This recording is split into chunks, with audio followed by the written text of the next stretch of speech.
పార్లమెంట్లో చర్చ జరుగుతున్న రోజే బెంగళూరు నుంచి విమానం వేసుకుని వచ్చి 2-3 గంటల ప్రెస్ కాన్ఫరెన్స్ పెట్టి మా విగన్ అనే కొత్త వింత పదార్థాన్ని ఒకదాన్ని ఆంధ్రప్రదేశ్ ప్రజలను ముందు పెట్టాడు.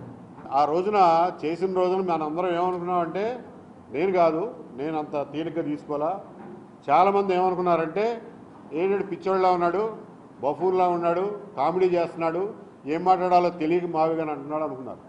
బట్ కాదు, చూడడానికి హాస్యాస్పదంగా ఉన్నప్పటికీ ఆయన ఖచ్చితంగా ఒక సంకేతం పంపించదలుచుకున్నాడు. ఎవరికి?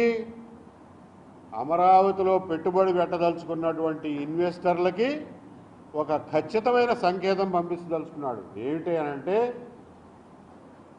పార్లమెంట్లో చట్ట సవరణ చేసినంత మాత్రాన పండగ అయిపోయింది అనుకోమాకండి.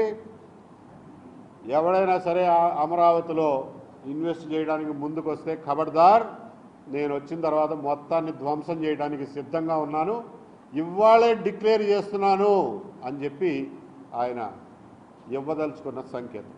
ఆ సంకేతం ఖచ్చితంగా ఇచ్చాడు. అది ఇన్వెస్టర్లకు ఖచ్చితంగా చేరిపోయింది.